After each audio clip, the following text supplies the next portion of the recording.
she's admitted everyone, so just making sure that everyone has joined the Zoom conversation. I'd like to welcome you all here to this special discussion with author Spencer Kansa from his home in London, England. Spencer, thank you so much for joining us here today. Oh, it's my pleasure, and thank you, everybody. Hello to everybody joining us.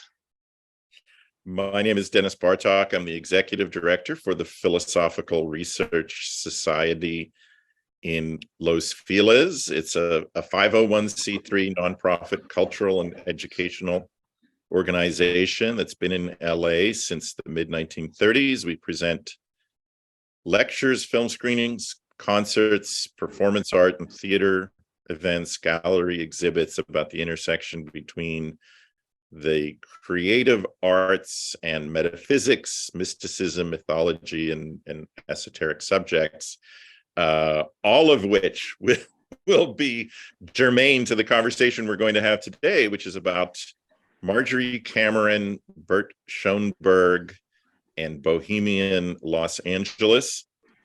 Spencer is the author of these two wonderful books. The first one here, Wormwood Star, The Magical Life of Marjorie Cameron, which is a fantastic book. This, Out There, The Transcendent Life and Art of Bert Schoenberg, equally fabulous. If you don't have them, I highly recommend you get them. We have them at our PRS bookstore. You can get them online. In addition to being the biographer of Cameron and Schoenberg, Spencer is the author of the novel Zoning. His interviews with literary icons William Burroughs, Allen Ginsberg, Paul Bowles, and Herbert, is it Hunk or Hunky? Hunky feature in Joe Ambrose's book Chelsea Hotel Manhattan. I have to say at the beginning of this discussion that there is so much incredible material to cover for both Marjorie Cameron and Bert Schoenberg that we're not even going to scratch the surface of the surface here. We could do a dozen Zoom conversations about each of these artists and their work and still barely begin. There's an incredible resource or wealth of material out there. There's Spencer's books, first and foremost. There's blog articles, all of the incredible artworks that these two artists created or collaborated on. So I think this is really kind of a very general overview. We're going to talk about, in particular, the kind of Bohemian LA subculture of the mid to late 40s through the mid to late 60s that they were both an integral and fascinating part of, but by no means are we going to be able to cover everything in depth. Spencer, how did you first become interested in the work of Marjorie Cameron and Bert Schoenberg? Well, Bert came a fair bit later, but I think it would have begun in the mid-90s. There was a terrific fanzine put out in England by a guy called Simon Dwyer, who sadly has passed since. It was turned into an annual called Rapid Eye Movement, and there was a terrific feature in Rapid Eye Movement about Jack Parsons, and I'm sure that would have been the first time I would have read about him. He was probably mentioned he may well have been mentioned in one or two of the Crowley biographies, but that's the first time I can remember him really impacting on my thoughts. Around that same time, mid-90s, Mystic Fire had already brought out Kenneth Anger's Magic Lantern Cycle, so those were already available on VHS back then. And then not long after the annual of Rapid Eye Movement came out, Bill Landis brought out his biography of Kenneth Anger, which really did fill in some more information about Cameron.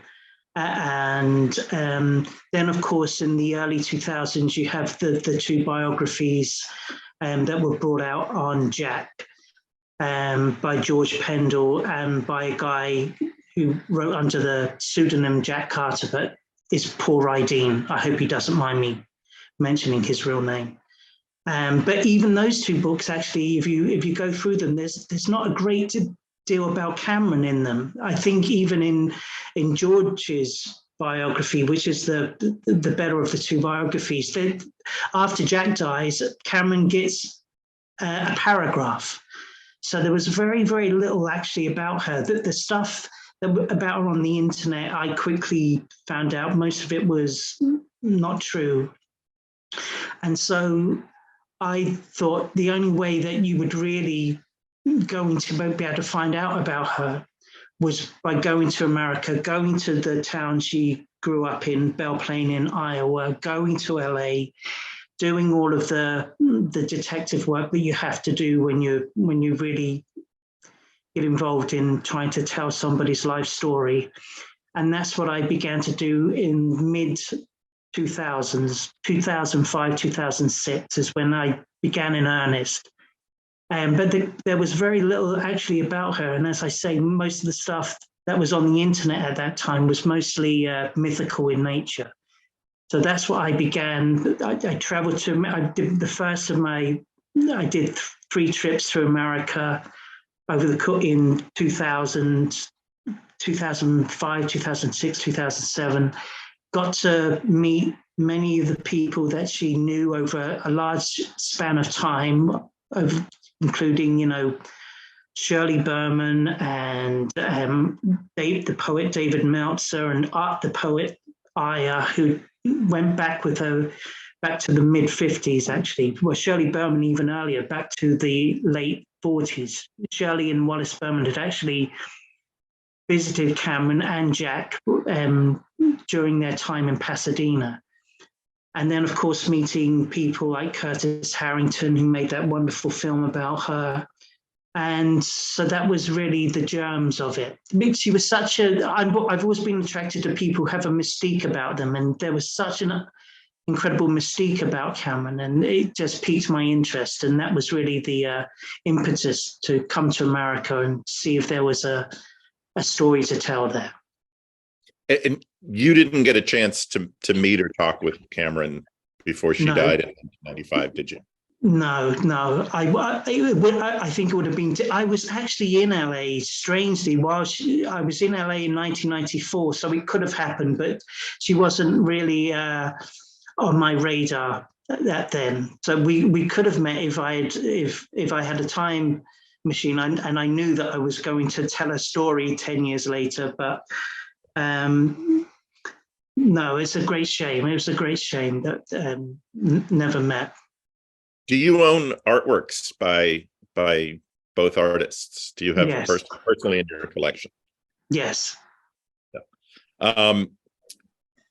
I'd like to talk a little bit about first Marjorie Cameron, her early years, her development, her move to Los Angeles, and I'm going to start screen sharing.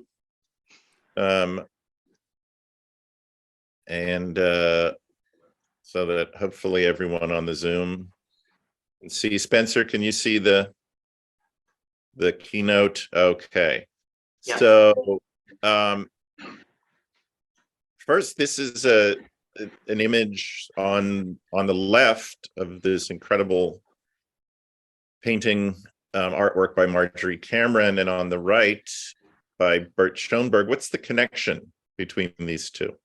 Well, my contention is that the painting on the right by Burt for the House of Usher film of Vivian Usher was directly inspired by Cameron's self-portrait on the left, the black egg.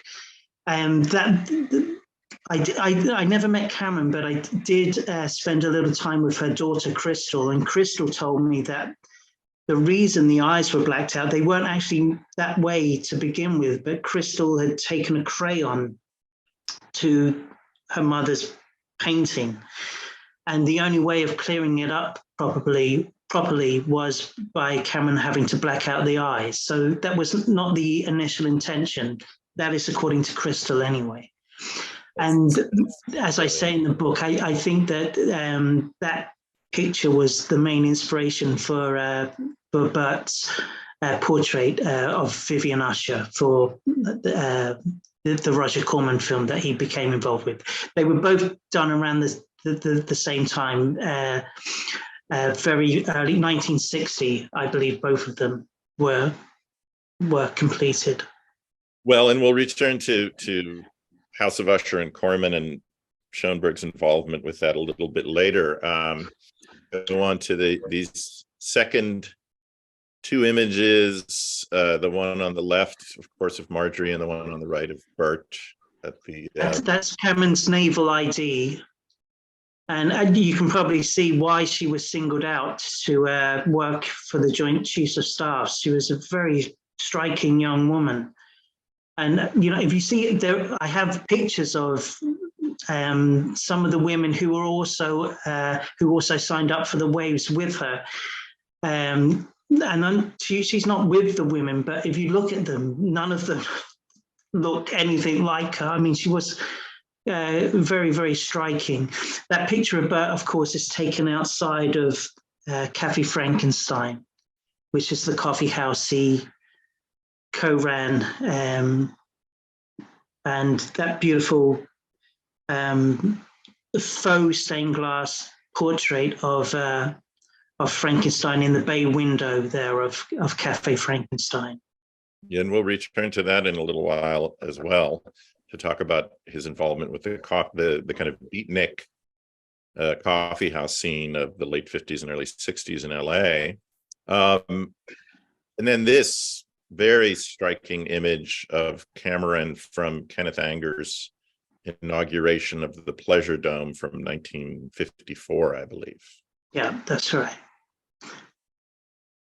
And we will also talk about that in a little while. And then here is Schoenberg with one of his really magnificent kind of cosmic psychedelic artworks.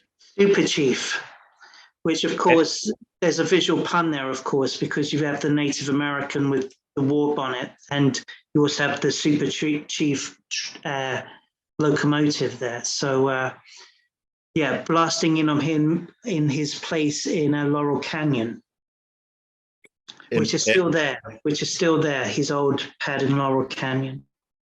And what period would this have been? Probably mid 60s? Mid 60s, yes. Well, we're going to begin talking about Marjorie Cameron, a little bit about her early life, and then her move to LA and meeting Jack Parsons. She was born, as you already said, in Belle Plaine, Iowa in 1922. What was her childhood like from your research and talking with her daughter, and what were the first signs that she would grow up not just different? A lot of people grow up different. She grew up radically different than most of her neighbors. What was her early childhood like there? Well, she did stick out from an early age. I did speak with some of her classmates who said that, you know, she was different, and a beautiful. Her gift for artistry was there very early on. I give some examples in the book. She had a teacher, an English teacher, who fostered her interest in poetry. Something that isn't in the book, but which I found out subsequently, was that she had an early love of the New England poets, obviously Emily Dickinson, but also Edna St. Vincent Millay. And that she was put, when she was of a certain age, she was given a lot of the creative tasks to do at school. But remember, she grew up, even though she lived in the so-called nicer part of Belle Plaine at that time, and her dad did have a pretty good job as a foreman in the railway there. Yeah, I mean, it was a pretty hard scrabble time for not just her family, but for all the families during that 1930s Depression period. I talk about how in the book, how she and her brothers would go scavenge on the railway tracks for bits of coal and bring the bits of coal home to, help heat the home. I mean, it really was that hard scrabble at times. And but as I say, she stuck out. She stuck out for people. She was even then. People remarked about how different she was to everybody else. Do any of her early drawings or paintings survive?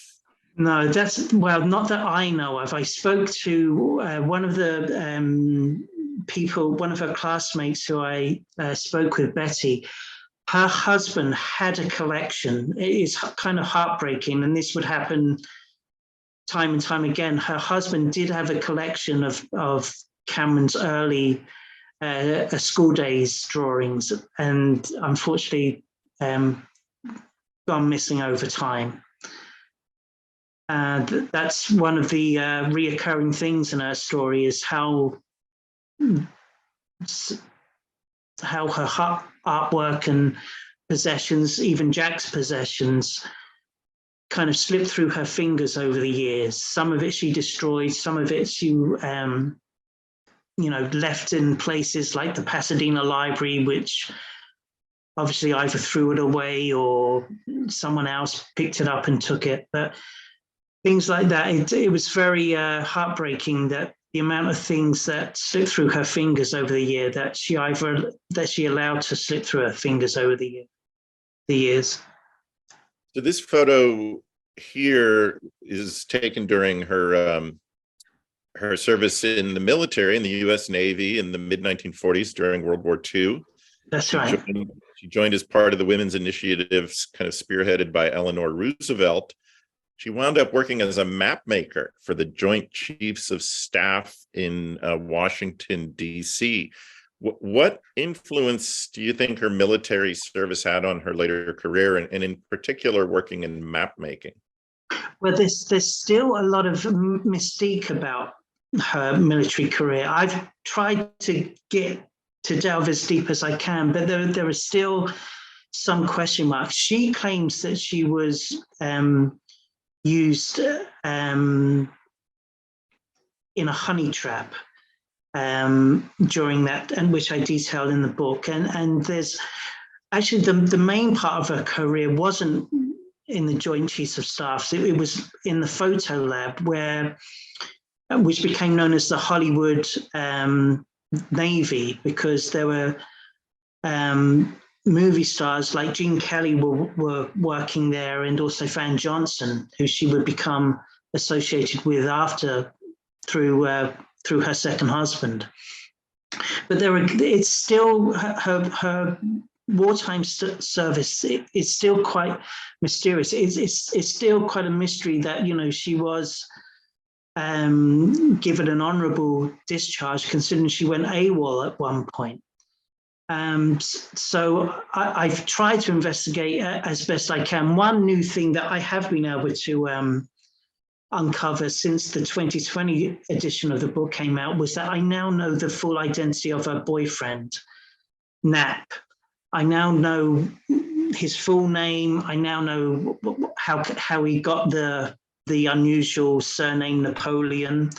I now know what happened to him after the service, and hopefully that would be in a future edition. But yeah, there is still a great deal of mystery about her wartime service. That, for example, in an interview that she gave with Bill Breeze, who's the head of the OTO, she talks about working out of St. Elizabeth's Hospital for a period in Washington, D.C. And I haven't been able to get to the bottom of what that was about. I've contacted St. Elizabeth, but if she was indeed working undercover, as she claims, then stuff like that might have been kept off the records. Interestingly, Jack's father, Marvel, died at St. Elizabeth's Hospital just after the war. So there's another strange synchronicity or coincidence, if you'd rather, about her wartime service. Jack and his father were estranged, of course, but it's quite a coincidence that he would end up dying in a hospital that Cameron would have been, claims that she was working in at some point during her service. So after her discharge, she moved to Pasadena, where I think her parents had relocated, and her father was working as an engineer for jet propulsion labs at the time. That's right. That's correct, yeah. And it was through, I think, and you can confirm, a friend from the Navy that she met this gentleman with whom she would become so famously associated, Jack Parsons, who was the co-founder of JPL. Can you describe how they met, and what do you think it was that first attracted them to each other? Well, she, again, it's frustrating because she never mentions the name of the guy that she was in service with that introduced her to Jack, but she would have been eligible for the 5220, which was something that veterans got after they came out of the service. They'd be able to go down to the unemployment office and get $20 over the course of $20, I believe, a month as part of their unemployment if they were a veteran. And she met a guy who was also at the same unemployment office, who she claimed she didn't get along with when they were in the service together. But he did say, look, we're both in Pasadena, I've met this guy, and there's this scene that's going on. Why don't you come over and I'll introduce you to him? And that guy was Jack. And there was an obvious instant. They met the Christmas prior, very, very briefly. They didn't say anything. They just saw each other in that beautiful mansion that the Agape Lodge was used as their headquarters.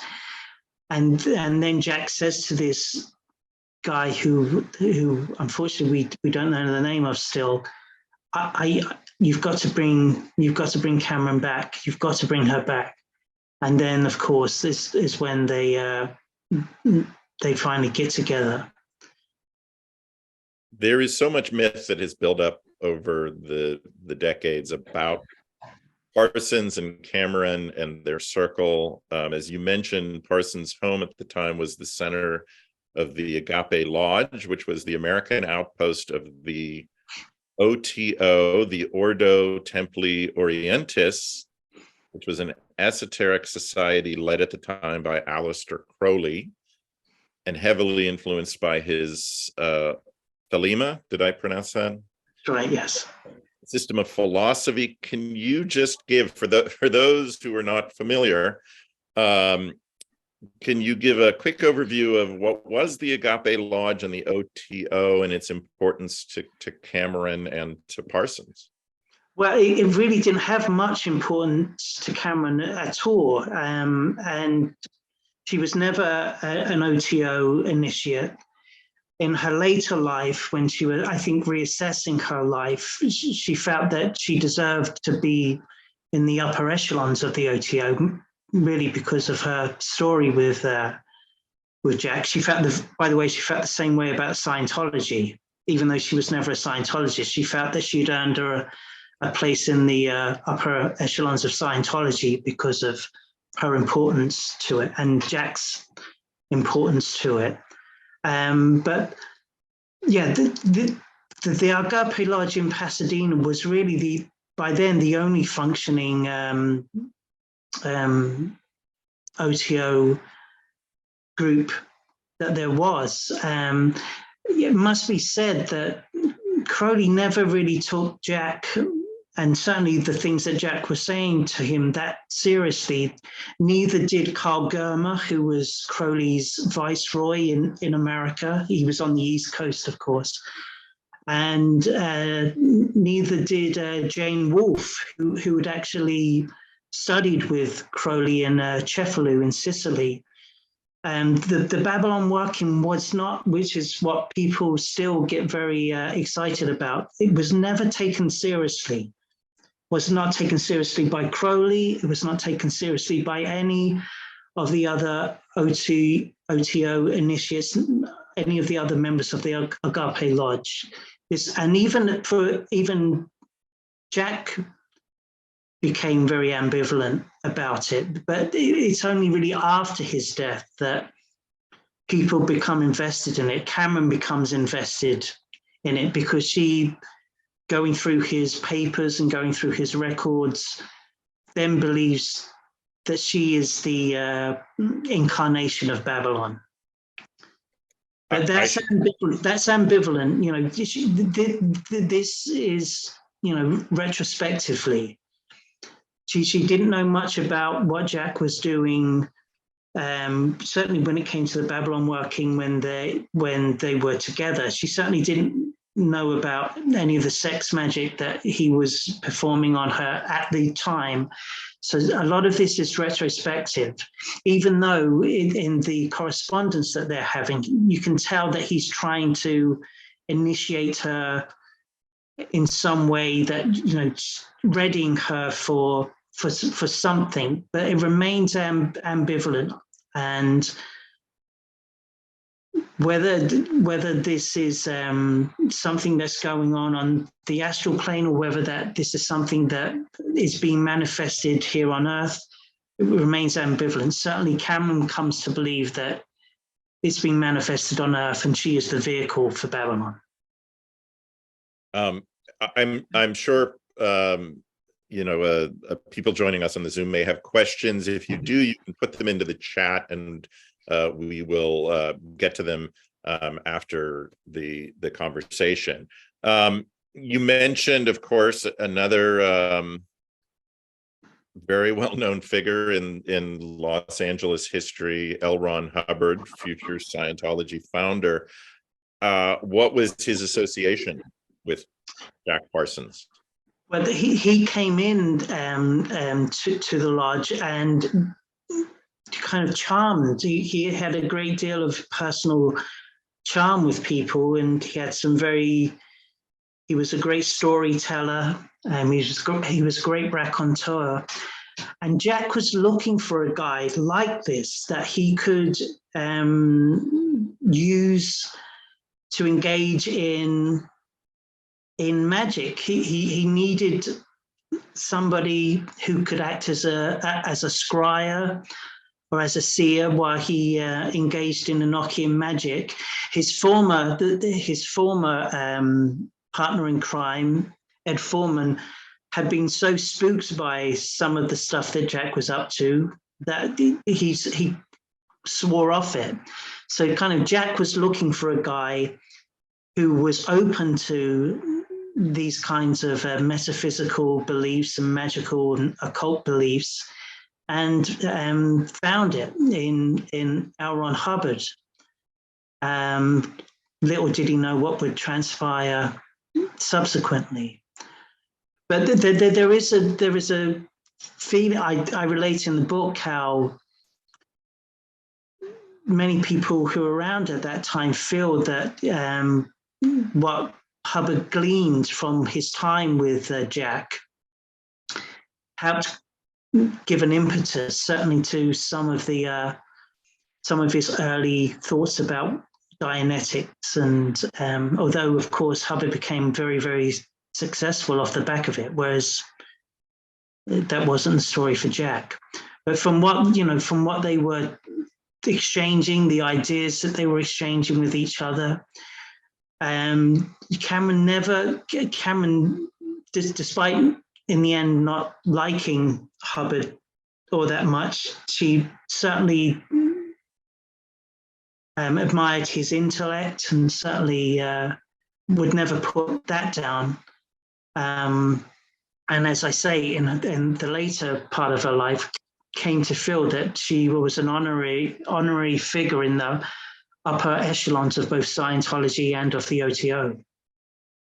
This is another picture from the period with Parsons in the center, with a group of their sort of friends in circle. Cameron and Parsons married in late 1946. What do you think their marriage was like? They actually spent quite a bit of time apart in the early years. Cameron went to Mexico, spent almost 2 years there, where she met the surrealist artist Leonora Harrington. What do you think their union was like? Was there a lot of fidelity? Did they have an open marriage? It was an open marriage. By the way, I don't think that. I think maybe she might have met Leonora in a cafe, and that was it. I think too much has probably been made of her and Leonora. Bill Breeze actually asked Cameron about meeting Leonora, and Bill actually did know Leonora. And when Cameron knew that Bill actually had a kind of a friendship with Leonora, she demurred and said, "Oh, no." So I think more has been made of that than should. There were a lot of expatriate artists in Mexico during that time, and enjoying life down there and studying art on the GI Bill. So I'm sure they maybe met in a cafe, but I don't think it was much more significant than that. It was an open marriage between her and Jack. And yes, he's funding her. He's giving her the money to travel to Europe. Since the publication of the 2020 edition, I discovered that actually her travels were even more extensive than I thought, and her travels are unusual. She's pinging back between. She didn't just make one trip to Europe as initially thought. She made several trips to Europe, and it's a very strange travel pattern that she's involved in. She's pinging back from America to Paris, to Mexico, back to Paris, back to America. It's I've not gotten to the bottom of it. This is new information, but it's almost as if she's acting like a courier. And now I don't know what she's doing. I don't know if it's drugs that she's couriering, or whether she's still being used as a spook. But it's very, very unusual, this travel pattern that she's having. Some more new information that's been released is that the FBI is, when they do investigate both Jack and Cameron, she was allegedly fraternizing, is the way that they put it, with a editor on a far left socialist communist periodical in Paris. So, but again, as I say, that wartime, what she was actually doing during then remains a mystery, and probably always will, because if she was indeed a spook, that stuff would obviously be kept off the books. But it's very, very unusual, the travel patterns that she does in the late 40s. She finally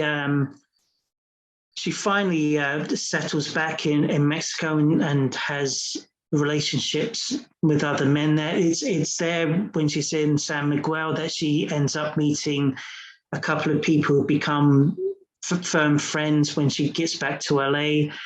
Notably the artist Renata Drux and her boyfriend Paul Matheson, who she will end up starring in Inauguration with the Pleasure Dome and becoming friends when they move back to Malibu in the early 50s. So as you mentioned, she comes back to LA and moves in with Parsons. At this point, he's left JPL.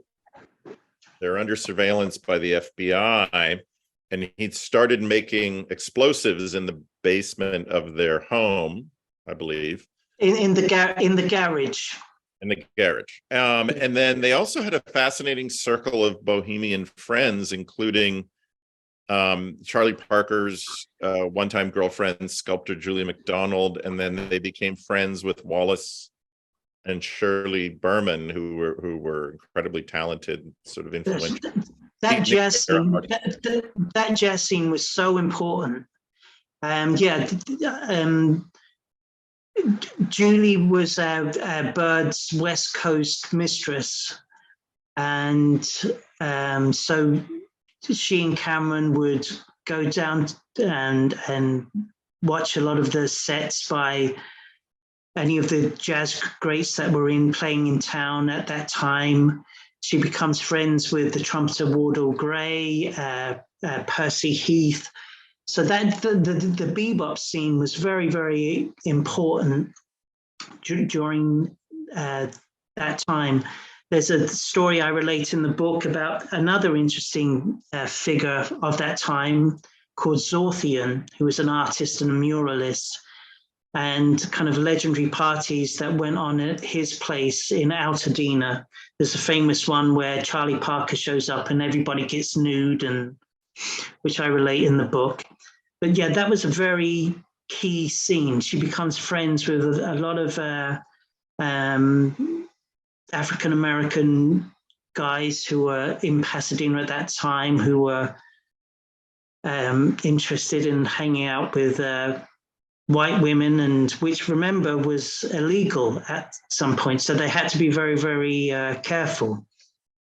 And one of Cameron's boyfriends, she meets through this scene, and they become serious just after Jack dies. And then, of course, she has her own kind of sex magic clique called the Children.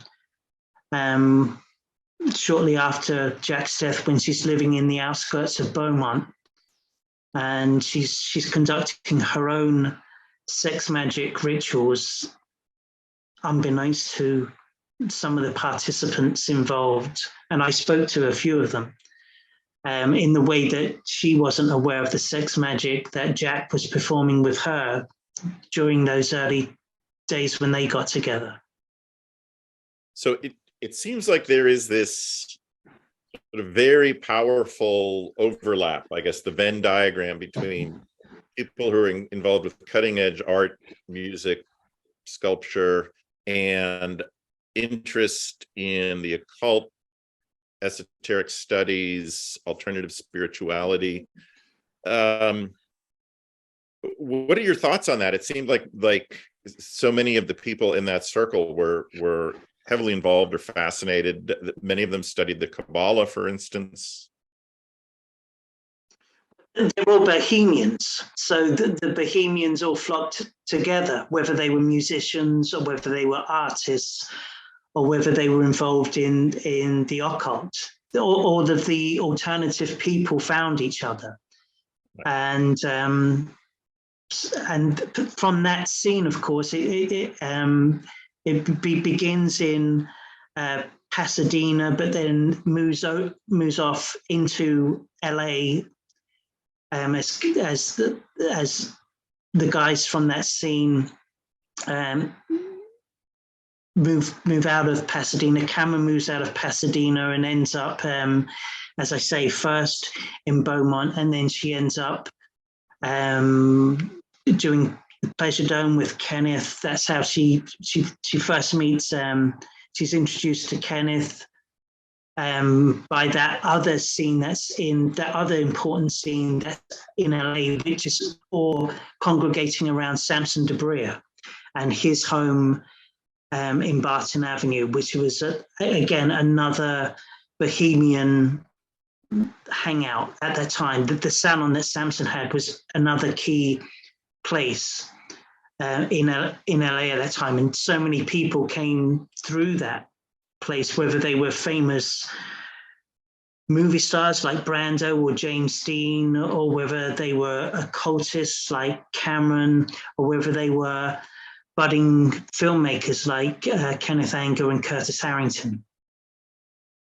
So what we're looking at here is the cover for Songs for the Witch Woman, which was actually a creative collaboration between Jack Parsons and Marjorie Cameron with poetry and illustrations. Can you just talk a little bit about that work that they actually... Well, that began, Jack was dead by then, of course, but Cameron had his poems, and that began in Beaumont.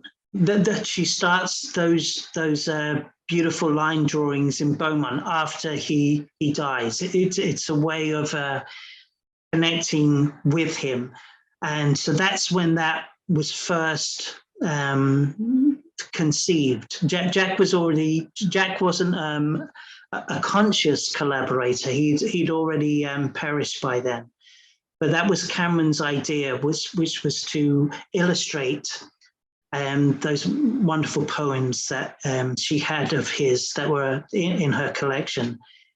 And thank God we did, because so many, as I detail in the book, so many of Jack's possessions, not just Cameron's possessions, but many of Jack's possessions slipped through her fingers over the year. I mean, one of the things I talk about during that period was, Jack actually recorded part of the Babylon working that he did with Hubbard, but it was on one of those records that were used almost as for dictation.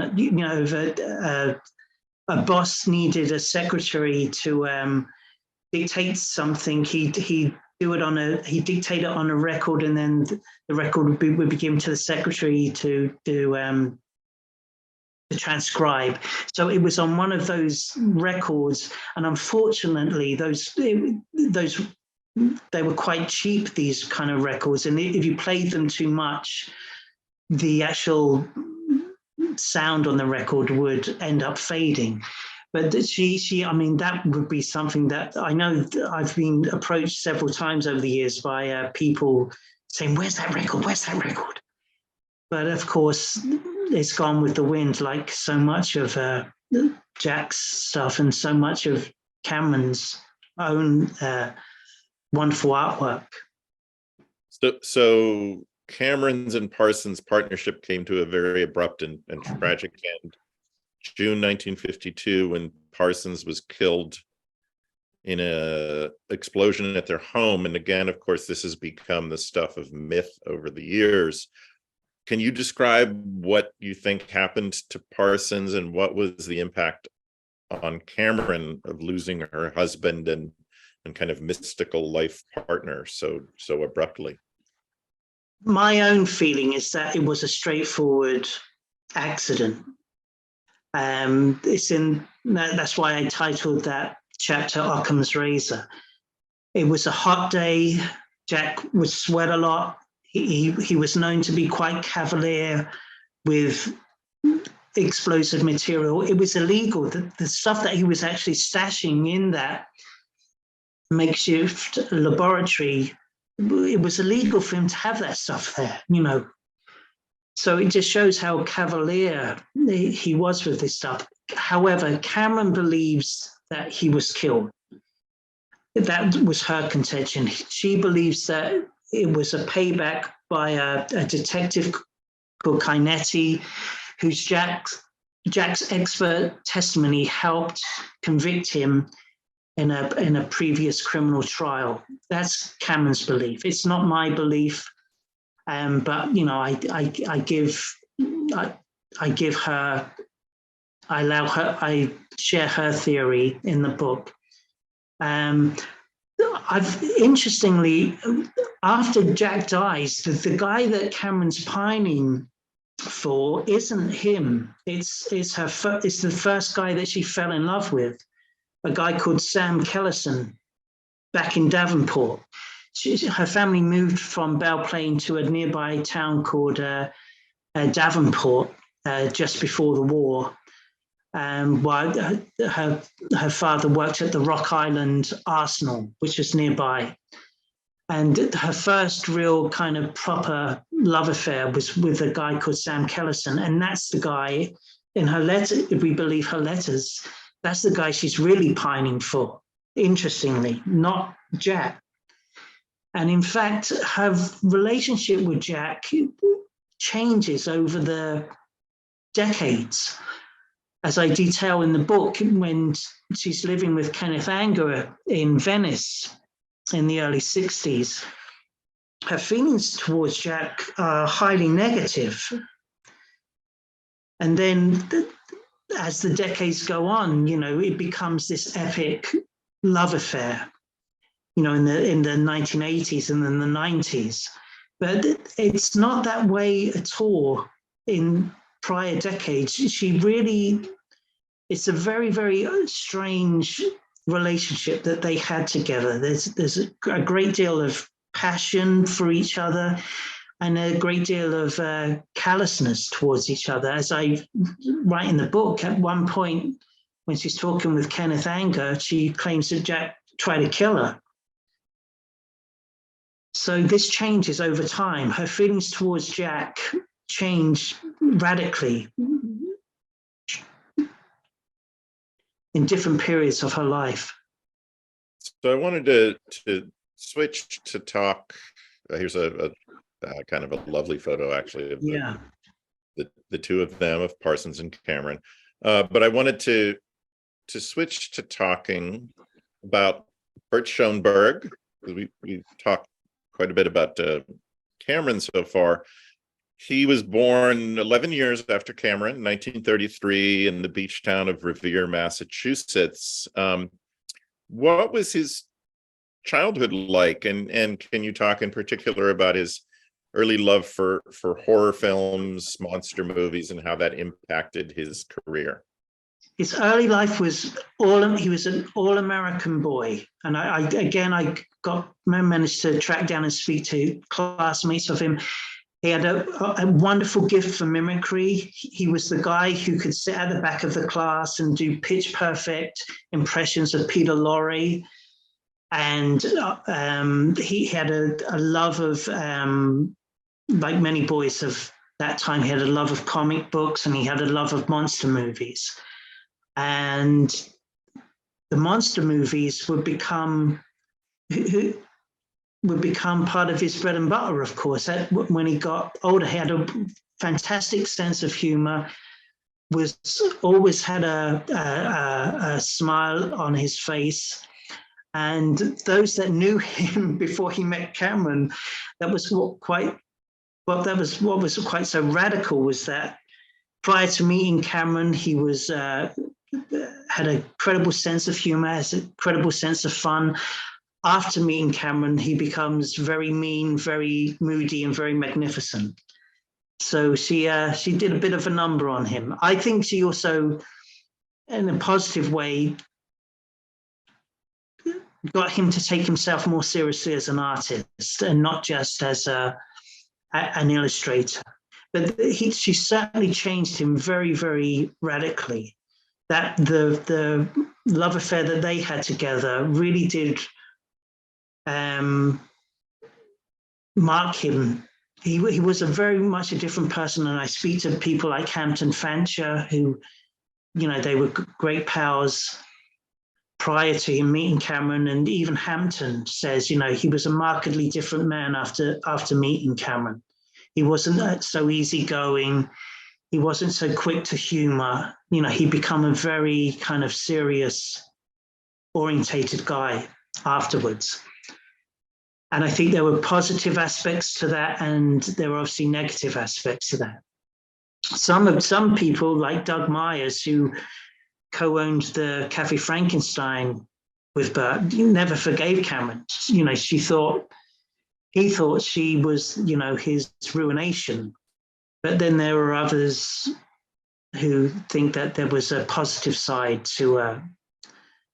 And she certainly introduced him into the mystical side of life, into the Book of the Law and into Crowley and and that becomes reflected in his canvases. His canvases of the early 60s are markedly different to what he was doing in the 1950s. This is a wonderful. This is Pandora's Box. This is the interior of Pandora's Box, which was a major hangout on the Sunset Strip in the 50s and 1960s.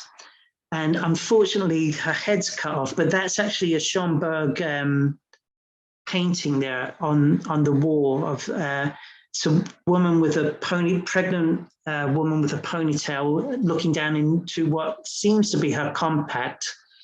And that's either a member of staff or a patron in Pandora's Box, which was, as I say, one of the beat hangouts in LA in the late 50s, and became a hippie hangout in the 1960s, where the so-called riot on the Sunset Strip took place was outside the Pandora's Box. But it was a wonderful. Looks like it was a wonderful place to hang out there. And Burt was a major figure in that coffee house scene in LA in the 1950s. When Herb Cohen opens up the Unicorn, which is the first kind of Greenwich Village style coffee house in LA, it's Burt who he gets in to work to decorate the interiors and come up with the menu. And then here we have the menu that Burt did for Café Frankenstein. Coffee houses just sprung up everywhere across Los Angeles. And Burt got the brainstorm that, I'm decorating all these coffee houses for other people. Why don't me and my friends, Doug Myers, George Clayton Johnson, the then unsung science fiction writer, why don't we have our own place? And so they create this wonderful place down in Laguna Beach. There we go. I have to say, if like you, I could get in the time machine and go back to that period, the Café Frankenstein is definitely in places where I would want to go and get a double espresso. It just looks incredible. Absolutely. And the reason maybe I should explain, because I know not all Americans got the Doctor Who reference, but the reason I call it TARDIS, that place TARDIS-like, was that it looks very, very compact and modest from the outside, but if you actually speak to people who actually went into it, it was strange. It wasn't like that at all inside. This small kind of shack-like building inside felt like a very expansive place inside, and they really did raise that and put up a parking lot when it was that I would love to. If I had been then had the money, and I would love to have moved it en masse, picked it up and moved it. But unfortunately, LA has that terrible history of erasing wonderful buildings, and that went that way, unfortunately. And so what we're looking at here, that this is Schoenberg's artwork. Yeah. Exterior, that incredible sign. Here, as you said, this sort of faux stained glass image of Frankenstein. Frankenstein was seen as it's like the Church of Frankenstein. Yeah, so he was seen as a patron saint by that group, and George Clayton Johnson, the science fiction writer, phrases it quite beautifully in the book, saying that we really empathized with him. As George says in the book, Frankenstein, the monster, he was always trying to do the right thing, and it always went wrong. And we felt like that. And so he was almost their patron saint, hence depicting him in stained glass. Again, that's Bert's sense of humor coming through. Do any of the artwork that becomes a signature style for Bert? That beautiful stained glass effect. That he repeats that. It's really his signature style. Do any of the artworks from the Café Frankenstein survive? Yes, there's a woman who has the monster, which is Frankenstein with, it looks like it's either armor or scaly skin. It's just that is still in existence. What's happened to this one, unfortunately, we don't know. And of course, in the interior, there were also Burt's designs in the interior, including the coffee machine called the Monster, which Burt had painted an eyeball on. How did Schoenberg and Cameron meet? How did their paths cross in the 1950s? And can you describe their relationship and their shared love for the occult? Well, that would be my, if there was ever a chance of meeting them both, that would be my first question to them. My educated guess would be that they met at a coffee house hangout, which they mutually frequented. I would suspect the Unicorn, that they probably met there. Cameron was known to hang out there. There used to be a bookshop upstairs in the Unicorn, which Cameron hung out at. A guy called John Fles ran the bookshop. So my educated guess was that they probably met there or at another coffee house.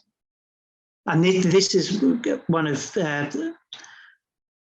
again, this shows Burt's wonderful sense of humor. On the left is his drawing of Frankenstein. And on the right, what I believe is the inspiration for it, the beautiful portrait of Dame Flora Robson taken by the surrealist photographer Angus MacBean. He's in Burt's humor. It's Frankenstein as a Hollywood pinup, as a Hollywood movie star.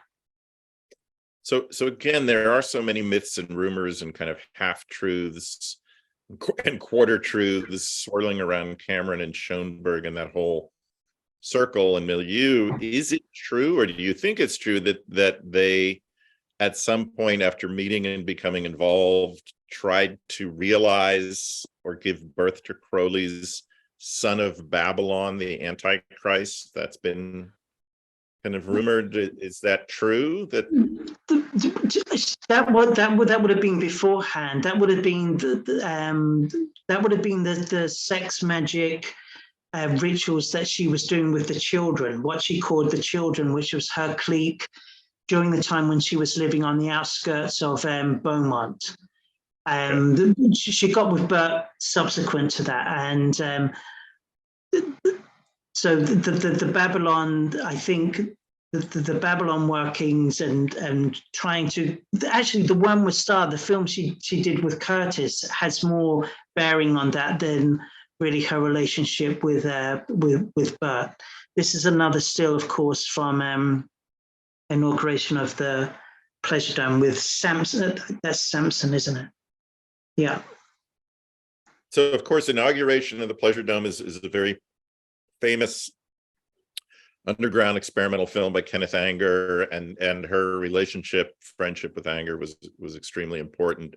Do you know how they met, and did they remain friends for the rest of their lives? It would have been through that scene of Samson Debryer and also Renata Drux and Paul Matheson. Renata had a wonderful home up in Malibu and used to throw these costume parties. And the inauguration, despite what Kenneth has said in the years subsequently, the inauguration of the Pleasure Dome is basically, the idea of it was to reenact one of the costume parties at Renata Drux's place. A lot of the Crowley inserts that are superimposed in the film came later as Kenneth got to know Cameron more and got to know and became a serious student of Crowley. But initially it was to film as to reenact one of Renata Drux's costume parties. And that's why, I mean, initially the star of the film was Anais Nin. But Cameron shows up.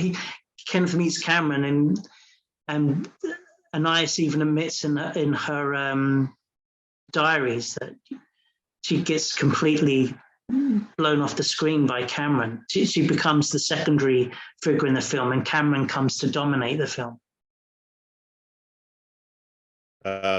Who are we looking at here in this gloriously ornate uniform? This handsome man is Aleister Crowley's son and heir, Randall Gare. And again, I very much consider both the Cameron book and the Burt book, these are still open investigations for me. And one of the things I've discovered and have been able to corroborate since the 2020 edition, I knew, if you zero in on someone's life, as I have on Cameron's and on Burt's for the last 2 decades, you do end up getting like a detective's hunch about people, and you do end up developing a sixth sense. I just knew that Cameron met with Randall when he visited LA in the early 60s, but I couldn't get any corroboration on it. As much as I tried, I couldn't. For years and years, I tried, I couldn't. Sod's Law, not long after the 2020 edition comes out, I finally managed to get the corroboration that I needed. Yes, they did in fact meet. Yes, she did in fact introduce him to certain people in LA at that time. So that's another a new revelation, which will hopefully be in a future edition, along with the full identity of a boyfriend during the war. I also now know the full identity of the mysterious Mr. Muir, who Cameron travels with to Mexico in the late 50s. She takes care of, she acts like a nanny or an au pair to his 3 children. I only knew him as Mr. Muir previously. I now know his full identity and also what became of him. He himself became something of a notable figure in a certain subculture of American life. But there's a guy who's I don't want to preempt it, because there's a guy working on his biography as we speak. So that's yet another thing. This is the thing about these. If you investigate people's lives, it never ends. The new revelations come to you. I mean, since my biography of Bert came out, people have contacted me who knew him as children because their parents were friends with Bert. And there's new stuff that I've learned from that. There's 2 exhibitions that Bert had that nobody knows about, which I've since been able to uncover.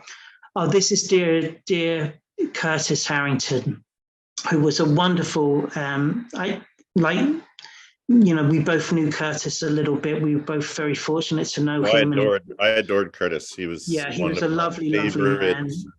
People in Los Angeles, loved his films. I met him through the American Cinematheque, where I programmed a retrospective of his movies, and where he joined us many times over the years. And he threw wonderful sort of salon-like parties at his kind of gorgeous and slightly macabre Hollywood Hills home that was beautiful home.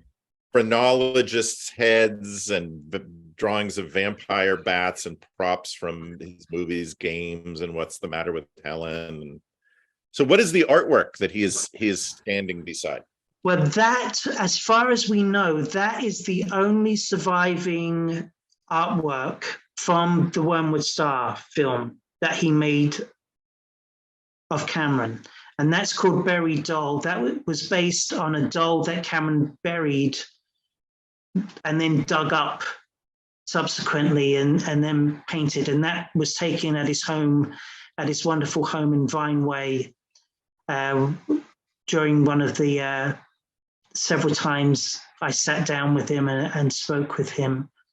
So that's a very important piece, because, of course, so much of that incredible artwork that you see in the Wormwood Star is no more. I detail in the book exactly what Cameron did with it, and the reaction of Wallace and Shirley Berman, and what happened to a lot of that work. So thankfully we have that. It was the only thing that I was told. It was the main thing that was, after Curtis passed, it was the main thing of worth that was sold of Curtis's. It was that painting. But yeah, he was a wonderful man and a wonderful contributor to the book. I have one serious regret with Curtis, and that I didn't ask him about Beaumont, because Curtis grew up in Beaumont. And I still kick myself now for not asking him, because there's still great mysteries surrounding Cameron, and there always will be. And Burt, they're these will-o'-the-wisp characters. They will always remain actually elusive, however hard I try. But one of the things I wish I'd asked Curtis was why Cameron ends up living in the outskirts of Beaumont, which is his hometown. She's miles away from anywhere. The only thing, and I put this in the book, the only thing that makes sense is that she could live there for nothing. She could basically squat there, and she had very little money, so she could live there for nothing. But why there? I mean, it's so out of the way.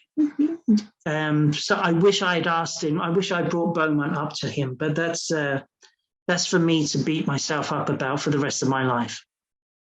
So the Wormwood Star is this gorgeous, kind of luminous experimental short film that she and Curtis made in 1956. It has been restored by the Academy of Motion Pictures Film Archive here, along with Curtis's other amazing experimental shorts. And there's a beautiful Blu-ray box set if you're interested in exploring his work as a avant-garde filmmaker. But then they worked together again in 1961 on his very first feature, which is the truly sublime Night Tide, starring Dennis Hopper in one of his early roles. I personally think it is one of the finest first films ever made by an American director. It's incredibly beautiful, poetic, evocative, shot in a number of now gone locations in Santa Monica, Venice area.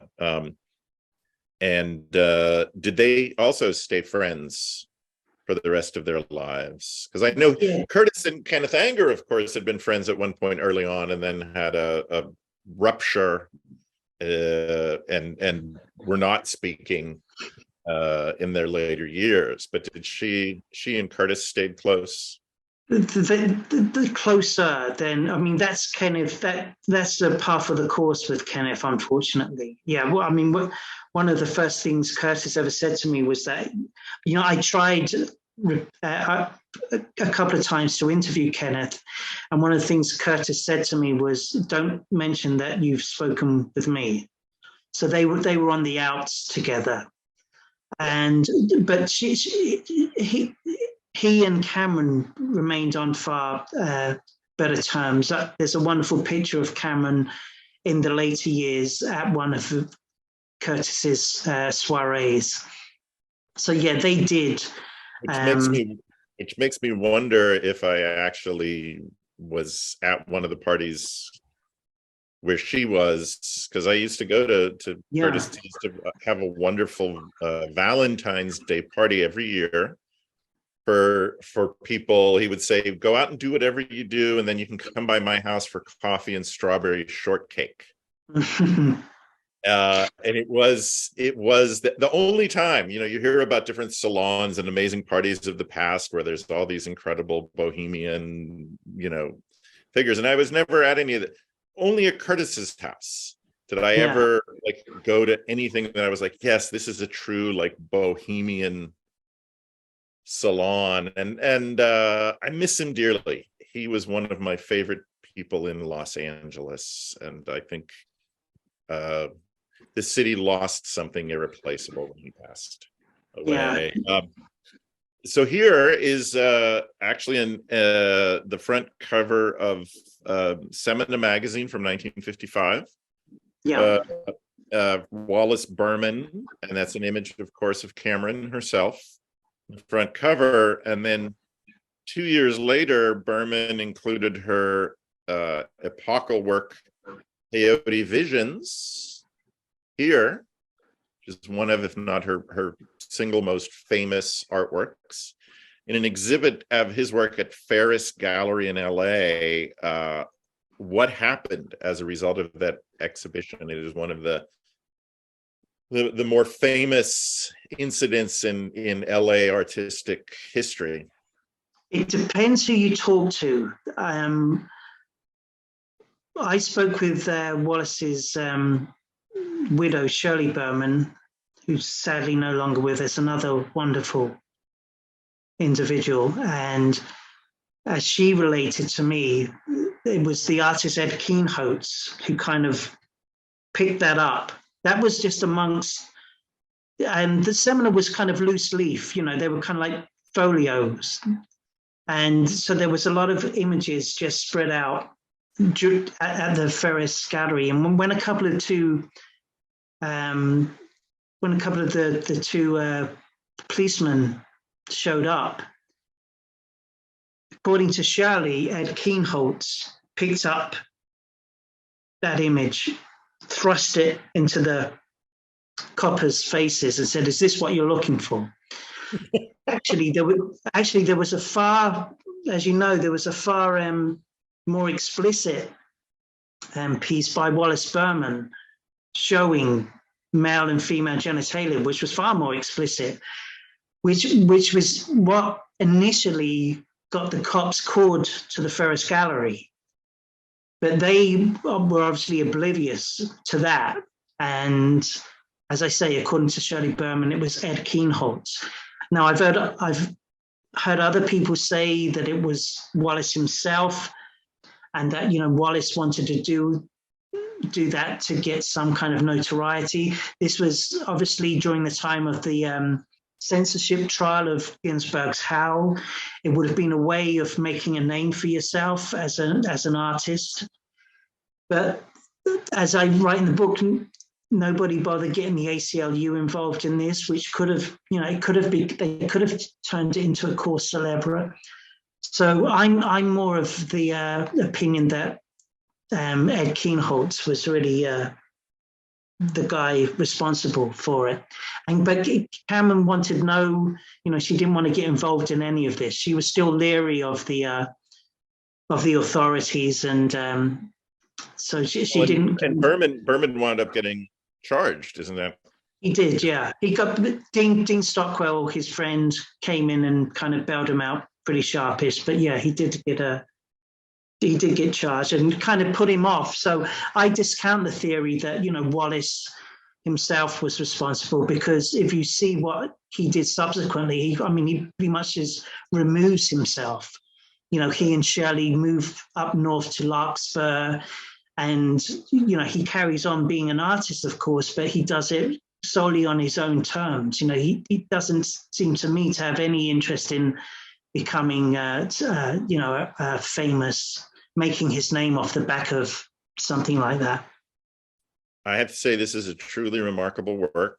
In many ways, it crystallizes all of the things that are so hypnotic and fascinating about Cameron's work as an artist. It is erotic, transgressive, shocking, esoteric, and occult, and beautiful and otherworldly. It is still to this day a shocking work.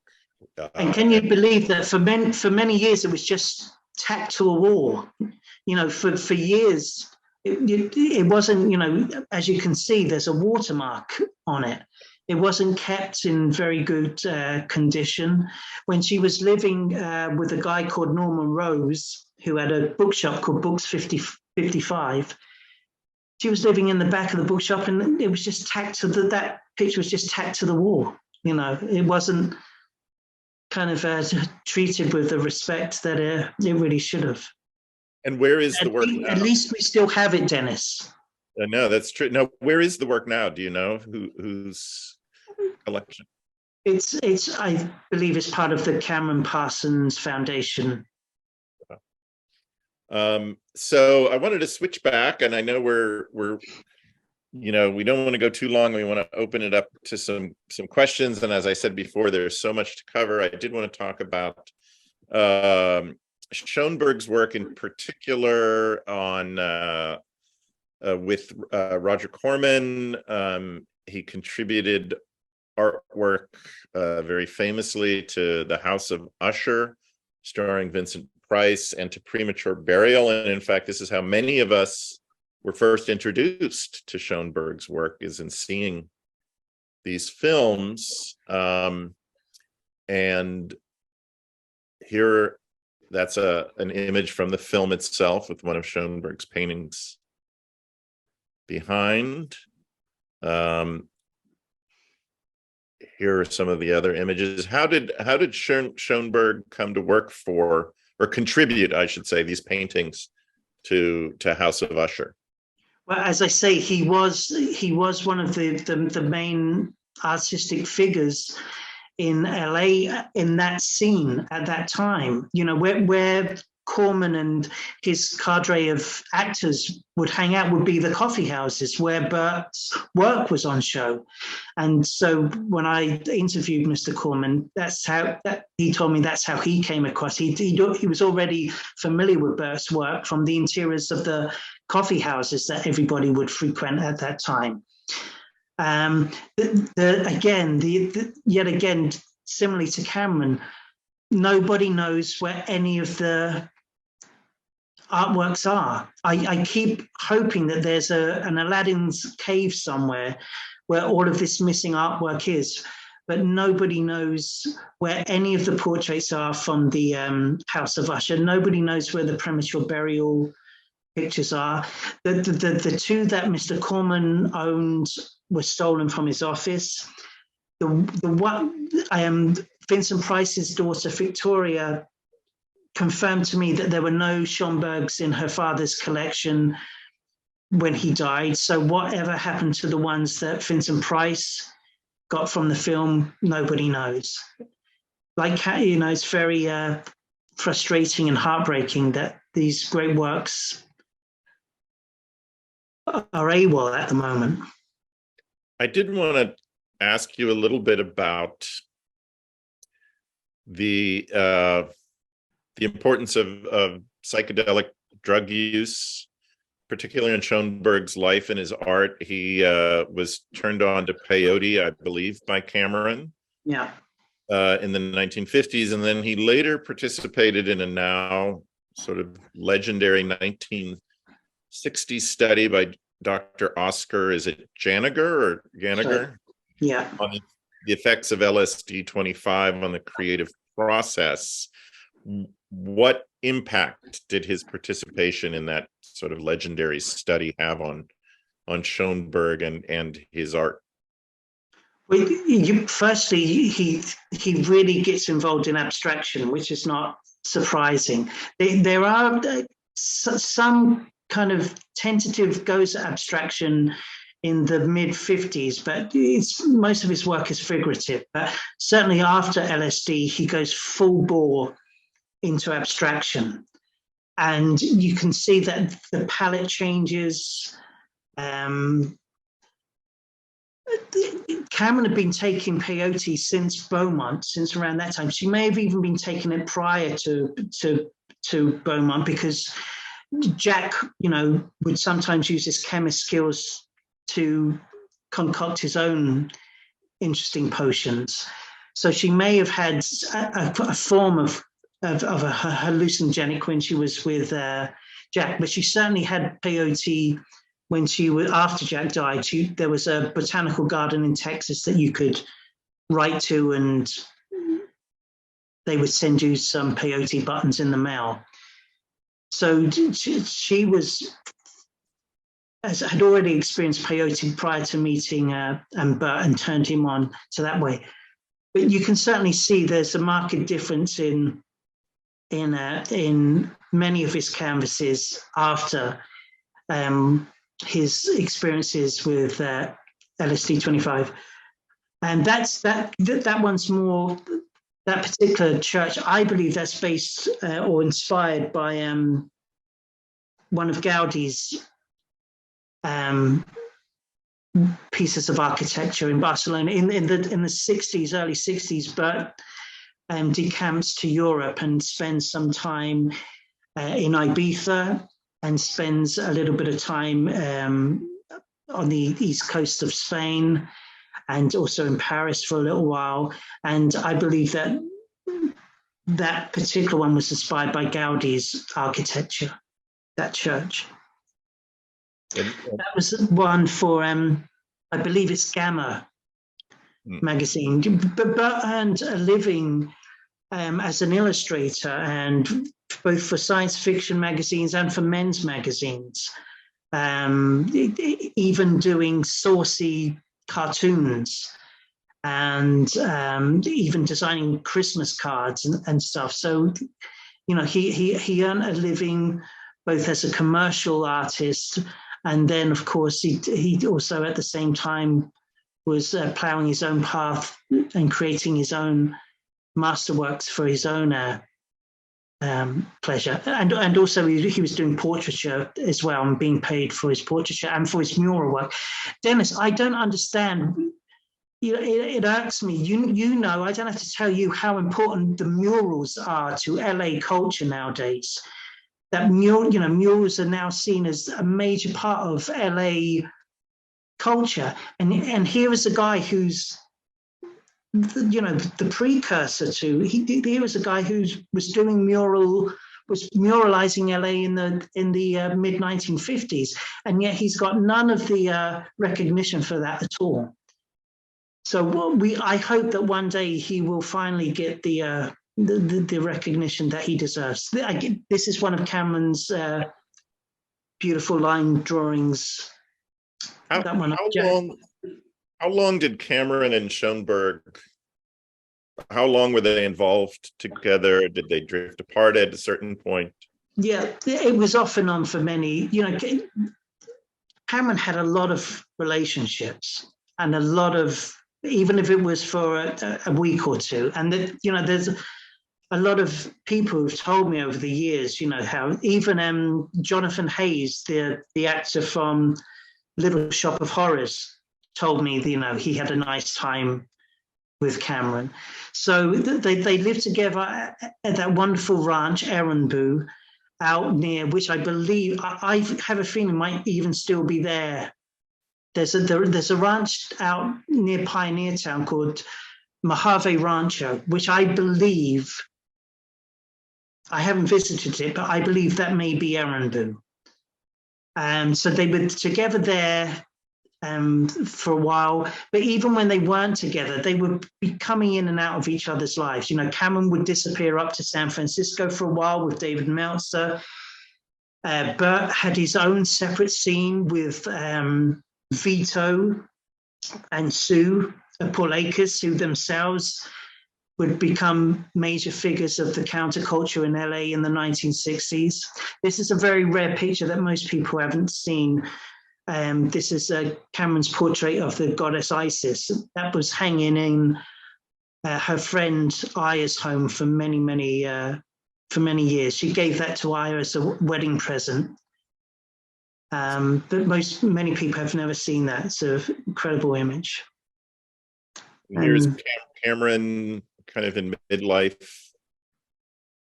It's actually a lovely photograph of her. And then this work. Again, another rare piece. And the next one is a portrait of Joan Whitney, her friend and co-star in Pleasure Dome. Joan Whitney plays Aphrodite in Pleasure Dome. We're going to open it up to questions from the audience in a moment, but as I said at the beginning, we can't even scratch the surface of the surface, but can you talk just a little bit about what happened to to Schoenberg kind of in the late 60s and 70s, and what eventually led to his early death in 1977? Well, I mean, in the end, he died of basically a heart attack at a very, ridiculously young age, 44. But by then, he spent most of the 70s living with his best friend, LeDroux, down in Seal Beach. And a very important person to him during that period was, of course, Marshall Burl, who was his friend and his patron. It was through Marshall that Burt came to create the cover artwork for Spirit of 76 album for the rock band Spirit that Marshall was managing at the time. But by then he was basically just, living a kind of a bachelor life with LeDroux in the 1970s. He'd left LA. I'm sure he made forays back into LA occasionally, but he was mainly down in Seal Beach. But I mean, he was still taking vast amounts of particularly LSD. LeDroux told me that they would make special trips up to San Francisco and buy, a window pane LSD, which is the strongest LSD you could get hold of. I remember Burt had been taking this for well over a decade, and I mean, as somebody who's taken LSD themselves, I can't imagine taking that amount of LSD over such a long period of time and it not having a really detrimental effect on you. There is one of the most, hopefully people find the most moving passages in this film is how old friends would, before he moved to Seal Beach, right at the tail end of the 60s, old friends would see him shambling along the Sunset Strip and talking to himself and gesticulating and obviously in real inner turmoil and in the throes of a bad trip, and how heartbreaking it was to see people who really cared for him and who had known him for many years and had lost contact with him. And I think that helps explain why, because he was recognized during his lifetime. There are many people, important figures in LA, even like Forrest Ackerman and Roger Corman, who did recognize his talent during his lifetime. And I think he became so unsound that people just had to back off. They were scared to get near him. And remember, this was way before people thought about interventions and things like this. And I think that's one of the most movingest parts in the book, of people seeing him and in a very, very sad way. And I think it helps explain why it's only now that he's hopefully beginning to get some posthumous recognition. And I have to say, I think joining us as one of the attendees is Stephen Romano, and I know Stephen has been really instrumental. Hello, Stephen. And there's, I think, a Schoenberg work on the wall behind him. Stephen has been maybe the most instrumental person in terms of promoting, collecting, shining a light on Schoenberg's work with numerous exhibitions around the country and overseas. We're going to open it up to some questions from the audience. The first from Audra Wolfman. You may have answered just really briefly. Is there anything from Café Frankenstein still in existence? Yeah, as I say, there is one. We know there is one Frankenstein painting called The Monster, and I know who has that. But as many of these were done on the wall, once the entire cafe was raised, I imagine it ended up at the dump. And somebody, I think, actually, as an homage, tried to recreate the Café Frankenstein not too long ago. Wendy All. There was a comic convention some years ago, and she's a wonderfully talented artist, and she recreated some of the artwork of Café Frankenstein. Yes, Wendy. Her name's Wendy All. Yeah. From Chris Harvey, does Spencer know anything about the timeline of Curtis Harrington's involvement with Cameron? My father went to high school with Harrington and helped him make his first Usher film. Wow, that's fantastic. Well, as I say, they'd known each other before Wormwood started. They'd known each other through that Samson and through Renata Drux, and of course they appear alongside each other in inauguration of the Pleasure Dome. So they were already friends prior to them collaborating on that piece of work. I would love to, if there's anybody in LA, I didn't have time on my last visit, but that film was actually filmed in the, I detail this in the book, but I don't know the address of the house, and Curtis couldn't remember, unfortunately, but that was actually filmed in the house belonging to the art collector Edward James. So if there's anybody in LA who'd like to go into the bowels of the LA Library, where I visited a couple of times myself, and get out the directory of the late 50s and see if there's an address for Edward James, you may find out exactly where the film was shot.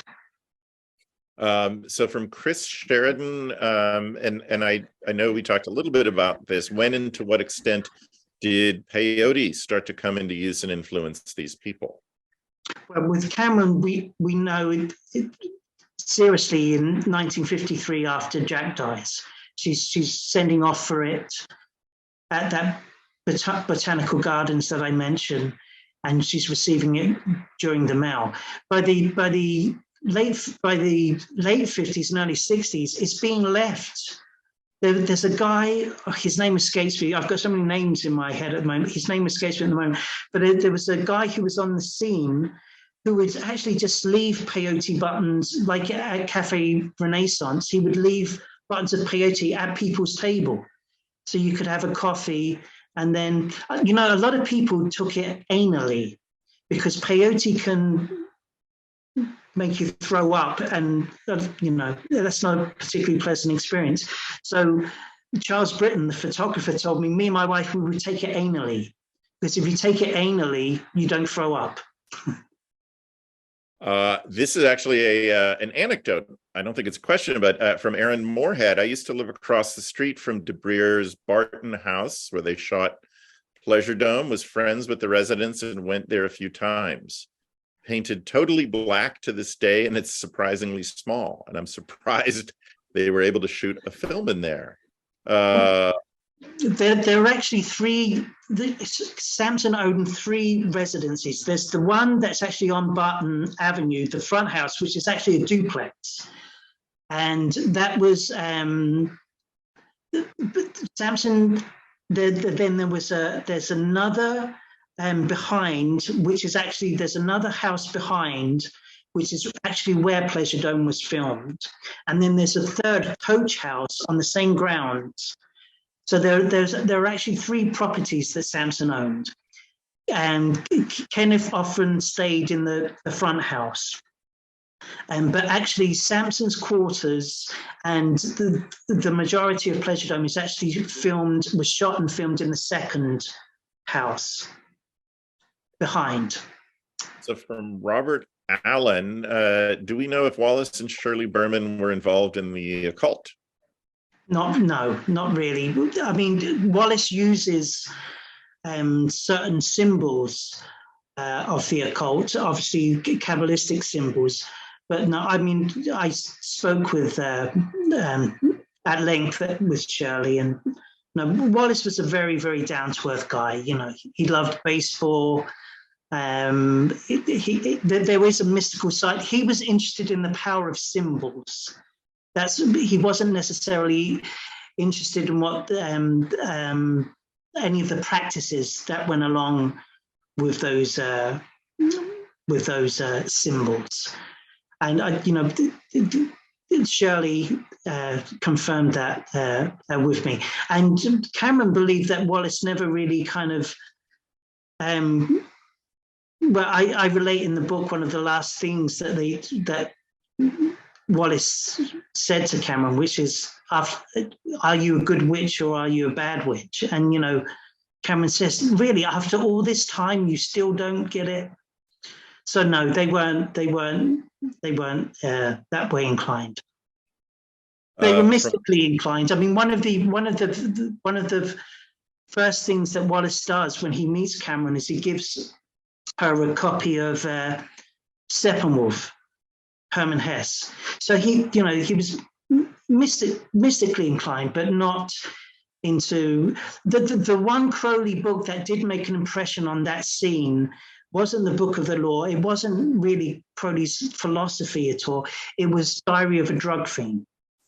That book was passed around a great deal, and that, of course, is a novel. But that book was passed around a lot in that scene. Caleb Temple said, I have to run, but thank you very much for today's talk and also for both of these books. And then from Audra Wolfman, you showed Cameron's painting Holy Guardian Angel with a black and white version next to it. Was that Schoenberg's version or an early version by Cameron?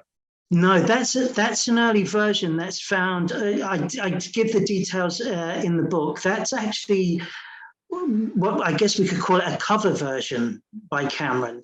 The monochrome version is actually found in the Equinox, which is the organ of Crowley's Silver Star. And Cameron's version, that's actually the actual proper title of that piece should be The Flashing Figure of Adonai Haaretz, because that's what the original picture is of. Whenever I see somebody posting it online, they always give it the title which has been given to it by people who don't know any better. But it's actually, yes, her version came much later. It's the colorized, bare-breasted version, but the original version is found in Crowley's Equinox back in 1912. Okay. I would like to thank you enormously, Spencer. I know it's a little getting later in the evening for you there in England. Fascinating conversation. As I said, this is really just the beginning of hopefully, people exploring and researching the work of these two kind of wonderful protean artists. Again, I cannot recommend highly enough. I have them here. They're wonderful books out there. And Wormwood Star by Spencer. Thank you so much for taking the time to speak with us. And thank you everyone for joining in. Thanks everybody. Thank you. Hopefully we'll be in person, Dennis, one day. Yes. Would love to see you at PRS when you are in Los Angeles. We'll make a date. Okay. Thanks everybody. Thank you, everyone.